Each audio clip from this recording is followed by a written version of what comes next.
नमस्कार, जय श्री कृष्णा, जय श्री राधे। स्वागत है आप सभी का आपके अपने चैनल कुंडली शास्त्र में। मैं हूं आपका साथी एस्ट्रोलॉजर रतन सिंह। वीडियो को आखिर तक आप लोगों को जरूर देखना है, क्योंकि वीडियो के सबसे आखिर में मैं आपको बताऊंगा कि कैसे आप आपकी कुंडली का फ्री एनालिसिस हमारे द्वारा करवा सकते हैं।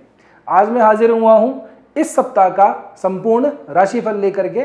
आपकी राशि पे इस सप्ताह ग्रहों का क्या प्रभाव पड़ेगा, क्या आपको करना चाहिए, क्या नहीं करना चाहिए। 17 नवंबर से 23 नवंबर तक का जो सप्ताह है, ये संपूर्ण राशिफल आपके लिए प्रस्तुत है।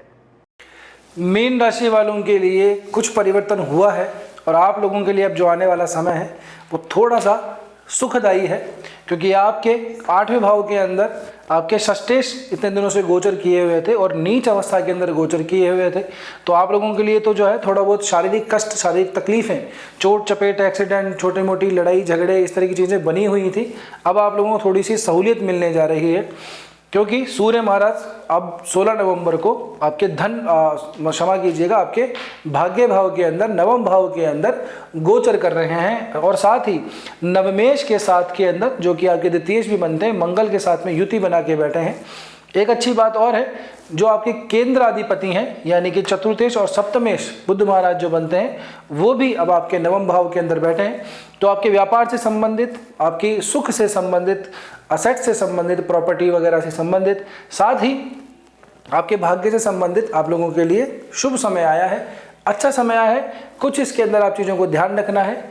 देखिए, अगर आप लोग जो है कोई स्पोर्ट्स पर्सन है, एथलेटिक्स वगैरह करते हैं, है ना, कुछ भी खेलते हैं, कोई सोलो अगर आप कोई गेम खेलते हैं, कुश्ती वगैरह भी करते हैं, पहलवानी करते हैं, तो आप लोगों के लिए समय बहुत बढ़िया है, क्योंकि मंगल सूर्य बुध की जो युति है ऐसे लोगों के लिए बहुत ज़्यादा शुभदायी होती है, प्रसिद्धि देती है।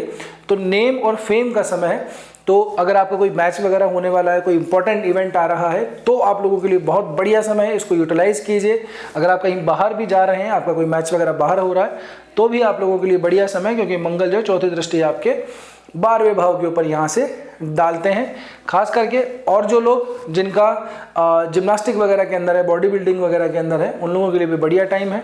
थोड़ा सा बस समय का ध्यान रखिएगा, मौसम का ध्यान रखिएगा, क्योंकि आपके जो षष्ठेश हैं वो आपके नवम भाव में गए हुए हैं। पहले से स्थिति ठीक है, लेकिन फिर भी षष्ठेश का नवम भाव में चले जाना, अशुभ घर के मालिक का अशुभ भाव में, शुभ भाव में चले जाना, इतना ज़्यादा बेनिफिट नहीं माना जाता है। लेकिन फिर भी पुरानी स्थिति से मामला ठीक है। एक चीज़ और, बुध की यहाँ पे जो युति है, ये आप लोगों को थोड़ी सी तकलीफ दे सकती है। अपने पिता के साथ में आपके संबंध थोड़े से बिगाड़ सकती है।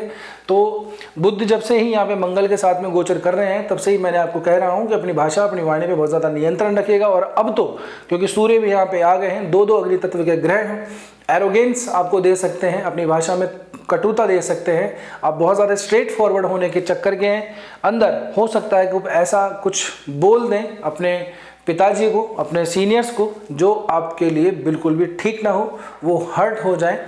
धर्म कर्म करते रहिए, अन्यथा क्या है, चीज़ें थोड़ी सी आपके हाथ से स्लिप हो सकती हैं। नवम भाव में इस तरह की युति बनना बेहतर माना जाता है, लेकिन फिर भी क्योंकि आपका मंगल अभी अस्त हो गया है, बुध भी अस्त के साथ साथ वक्री भी चल रहे हैं, तो ऐसी स्थिति के अंदर हमें दिखाता है कि थोड़ी सी व्यक्ति के अंदर जिद ज़्यादा आ जाती है, थोड़ा सा अपनी बातों पे अडिक्ट थोड़ा ज़्यादा रहने लग जाता है। स्पोर्ट्स पर्सन के लिए फिर भी ठीक है, लेकिन सामान्य ज़िंदगी के अंदर अगर आप किसी एक पॉइंट को प्रूफ करने के चक्कर में अगर लगे रहें, तो उससे बहुत सारा समय, बहुत सारी ऊर्जा जो है आपकी खराब हो जाती है, और फ्रस्ट्रेशन में आकर के व्यक्ति जो है झगड़ा कर बैठता है।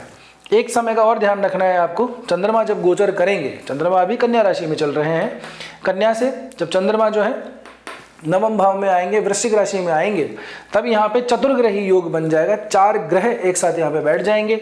चंद्रमा की ये नीच की राशि है, ठीक है ना। तो सूर्य, चंद्रमा, मंगल और बुध, ये चारों ग्रहों की जो युति है, ये आपकी राइटिंग प्रोफेशन से, कंटेंट क्रिएशन के प्रोफेशन से, कोई मीडिया पर्सन हो, अगर आप सोशल मीडिया इन्फ्लुएंसर हो, या फिर आप कोई डॉक्टर, सर्जरी वगैरह इस पेशे के अंदर हो, या फिर क्योंकि शुक्र यहाँ पे अपने ही भाव के अंदर बैठा हुआ है इस राशि के अंदर, स्वयं राशि के अंदर, तो उस प्रोफेशन से रिलेटेड है। आने वाला समय इन लोगों के लिए ही है, उसके बारे में डिटेल में चर्चा करेंगे।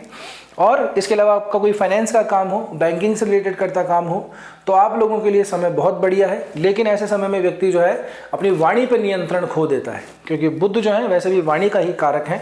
और ये चतुर्ग्रही जो योग है, ये सारावली के अंदर विवरण है कि इस तरह की जब युति बन जाती है तो व्यक्ति थोड़ा सा निर्लज्ज हो जाता है, बेशरम हो जाता है, ठीक है ना।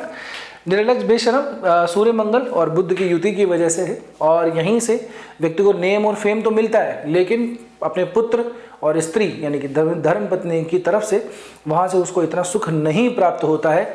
धन के मामले में भी उसे थोड़ी सी परेशानी झेलनी पड़ सकती है। आप लोगों के लिए समय ठीक है, वो इसलिए क्योंकि आपका सप्तमेश, चतुर्थेश और आपका धनेश और आपका नवमेश ये सब एक साथ बैठे हुए हैं।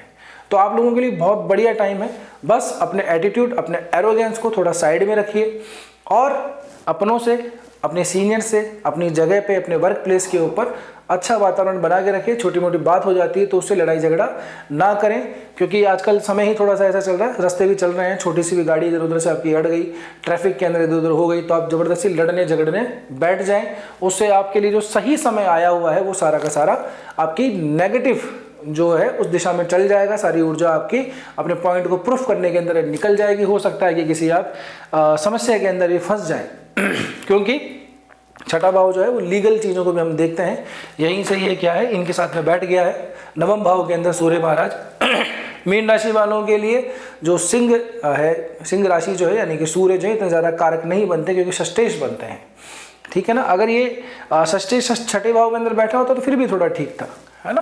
तो बस अपनी ऊर्जा को सही दिशा दीजिए, अपनी भाषा पर नियंत्रण रखिए। आप लोगों के लिए समय बढ़िया है, कोई इतनी ज़्यादा विशेष समस्या नहीं है। कॉम्पिटिटिव एग्जाम की तैयारी करने वाले बच्चों के लिए भी अच्छी बात है, क्योंकि आपके छठे भाव के मालिक भाग्य भाव में जा चुके हैं, आपके द्वितीयेश और आपके नवमेश के साथ में युति बना के बैठे हैं। तो आप लोगों के लिए अच्छे परिणाम होने के पूरे संकेत दिखाई दे रहे हैं। अगर अपकमिंग कोई एग्जाम का रिजल्ट आने वाला है तो आप लोगों के फेवर में जाएगा, चिंता करने की ज़रूरत आप लोगों को नहीं है।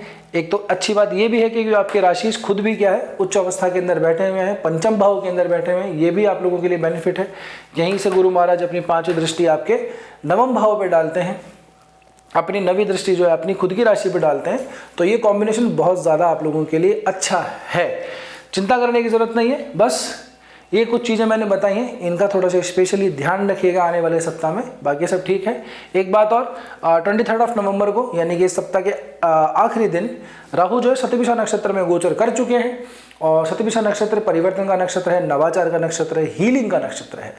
इसके ऊपर डिटेल में वीडियो हमने बनाई हुई है, आप जाके ज़रूर देख लीजिएगा कि आपकी राशि के ऊपर राहु का गोचर का क्या प्रभाव पड़ेगा, ठीक है। बात करते हैं अब आप लोगों के लिए किसी रेमेडी की, अच्छी खासी रेमेडी की। तो आप लोगों के लिए जो एक रेमेडी मैंने शायद पहले भी बताई होगी आपको, आज फिर से वही बता देता हूँ।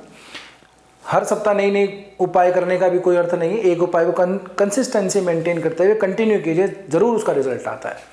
तो आप लोगों को करना क्या है, सर्दी का इस मौसम है, आपके आसपास यदि कोई संत महाराज वगैरह रहते हैं तो उनके आश्रम में जाइए, वहाँ ज़रूरत पूछिए कि उनको किस चीज़ की ज़रूरत है, जो आपकी पॉकेट अलाउ करे। कोई कंबल, कोई शॉल, कोई बिस्तर, कोई अगर आप दे सकते हैं तो ज़रूर उनको दान में दीजिए। वहाँ पे आप डोनेट करके आइए और गुप्त रूप से रखिए, ज़्यादा उसका सोशल मीडिया बाजी के अंदर प्रचार मत कीजिएगा, नहीं तो जो ब्लेसिंग आपको मिलनी है संतों की तरफ से, है ना, बड़े बुजुर्गों की तरफ से, वो थोड़ी सी कम हो जाएगी।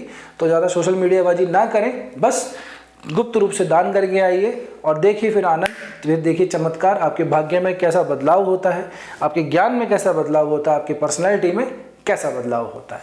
उम्मीद करता हूँ आपको ये वीडियो पसंद आई होगी। वीडियो पसंद आई है तो लाइक कीजिए, शेयर कीजिए और हमारे चैनल को सब्सक्राइब करना बिल्कुल भी मत भूलिएगा। आपकी कुंडली में किस ग्रह की दशा चल रही है, किसकी महादशा चल रही है, किसका अंतर है, किसका प्रत्यंतर है, कौन ग्रह कारक है, कौन ग्रह मारक है, ये सभी बातें आपकी मेन पत्रिका देखने के बाद ही ठीक से उसका विश्लेषण करके ही आपको सही प्रेडिक्शन दी जा सकती है। तो यदि आप व्यक्तिगत रूप से कोई कंसल्टेशन लेना चाहते हैं, अगर अपनी पत्रिका दिखाना चाहते हैं, तो नीचे दिए गए नंबरों पर व्हाट्सअप जरूर कर दीजिएगा। आप हमारी वेबसाइट के ऊपर भी जा सकते हैं, वहाँ से आप कंसल्टेशन अपना बुक कर सकते हैं। ये कंसल्टेशन पेड रहने वाला है। अब मैं आपको बताता हूँ जो मैंने आपको वीडियो के शुरुआत में बताया था कि कैसे आप आपकी पत्रिका का फ्री एनालिसिस हमारे द्वारा करवा सकते हैं। आपको ये वीडियो कैसी लगी, क्या आपको इसके अंदर रिलेवेंस लगा, एक अच्छा सा कमेंट आप लोगों को कर देना है। जो व्यक्ति अच्छा कमेंट करेगा, हमारी टीम उसके कमेंट को, किसी एक कमेंट को सेलेक्ट करेगी, फिर उनसे फ़ोन पे बात की जाएगी और उनकी कुंडली का फ्री एनालिसिस करवाया जाएगा मेरे द्वारा। तो आपको एक अच्छा सा कमेंट कर देना है। मिलते हैं अगले वीडियो के अंदर, तब तक स्वस्थ रहिए, मस्त रहिए, अपना और अपने को ध्यान रखिए। जय श्री कृष्णा, जय श्री राम।